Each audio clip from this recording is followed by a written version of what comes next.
Well, I think creativity is the base of the ideas, of every idea that creates new development, and clearly with development of people, society, or brands, that's how the business progresses. So. Yeah, I always say a great idea is surprising but feels inevitable. That inevitability is the strategic grounding and the rigor, but the surprise, that's where the creativity comes in that helps you really connect with your audience. So I think it's fundamental. I think the possibility of creativity is appealing to our emotions directly rather than our rational mind, the logics. Creativity is one of the last unfair advantages we can take legally when it comes to driving marketing objectives, right? And that's what drives, more awards, and more awards get more results for your brands and from growth. Creativity gives us the opportunity and the leg up, basically, to get through to consumers, allow them to digest what we're telling them, and really think about the message we're giving them. I think creativity is at its best when a brand's mission, aligns with a business goal, but also a consumer goal. You hear a lot about cause-based advertising, but the best cause is the one that's right for your brand. Is it really, to me, speaks to innovation, and without innovation there isn't an opportunity to move forward. So I think about creativity in the sense of innovation for every corporate business out there today. I think creativity can better become a driving force for business when you unshackle it from just being an advertising or a communications thing. I think sometimes it's relegated to that part of business, and actually what gets interesting and very powerful is when you approach everything in business creatively.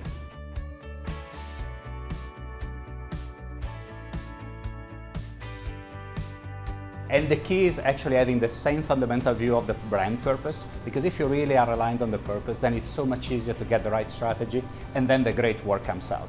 When Max is saying alignment, when you're aligned, that's that clear alignment between the agency and the client, or when you really know you're headed somewhere. Yeah.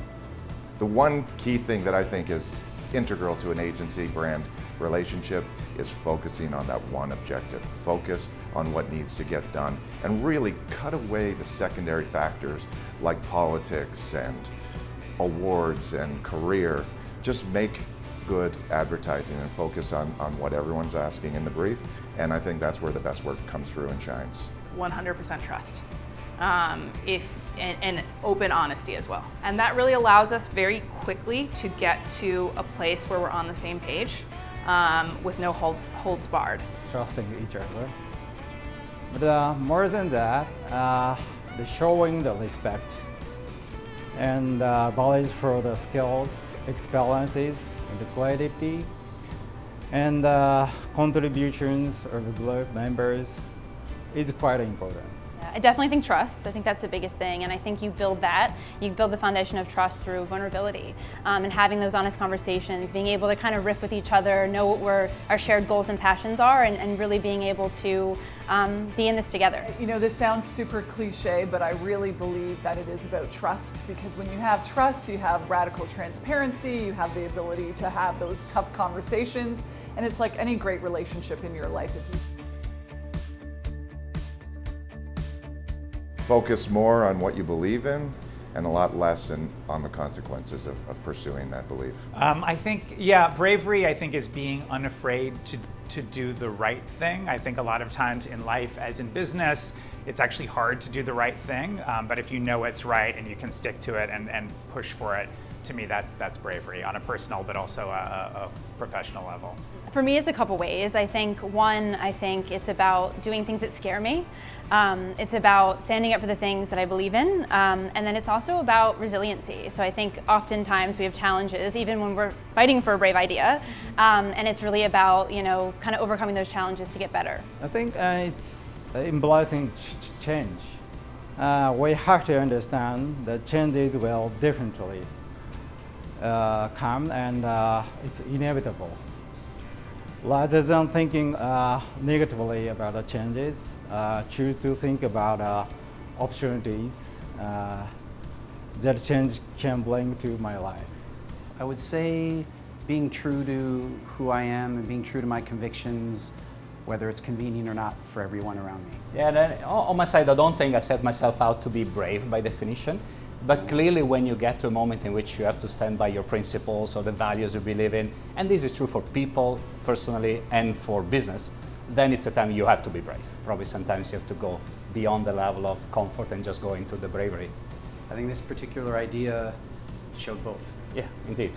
What I discovered was that type of courage or daringness really is about stoking my own ego, doing it for like, hey, look at me, look what I did, versus fighting for a cause that matters to a larger group of people or the world.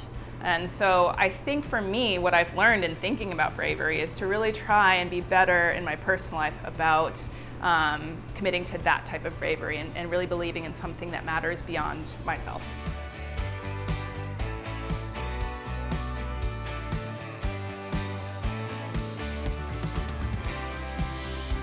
For me, I think it's about looking for the ideas that kind of light a fire inside of you, and the ideas that kind of scare you a little bit. I think that those are the ones that you really want to push forward on. Yeah, I think it can be really easy to fall into a trap too, where to let fear take over. And with something like Broadway, you really had to lean into it, to trust that we would figure out the right way together and do it in a crazy pace and a crazy time. And the only way we could do that is by believing that by being brave together, we could achieve it. What I'd advise brands to do more often is really to be brave and bold about finding at the root of who they were and why they formed their company, what they believe in, and try and find an alignment with where consumers are today. Because that's authentic, that's true. They can really stand up and fight for something in that space that will resonate with consumers, and I think that takes a lot of bravery. If you're really believing in what you do, then bravery comes natural. And typically this also works even stronger when you have partners on your side that think the same and they see the world in the same way. At that point, it's just a joint work that you do for the same values and principles. And then at that point, being brave becomes natural. I love the way you said that, because it's almost like we shouldn't need to honor bravery.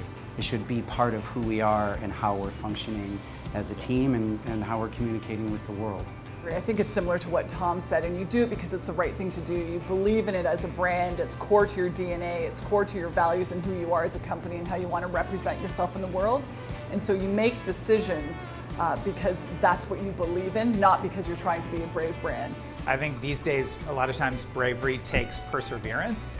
A lot of the interesting work that happens these days happens over a long period of time, and there's a gestation period, and you've got to overcome a lot of hurdles. And so bravery can't just be a temporary thing. Doesn't happen in one meeting or on one day. Bravery is a constant journey.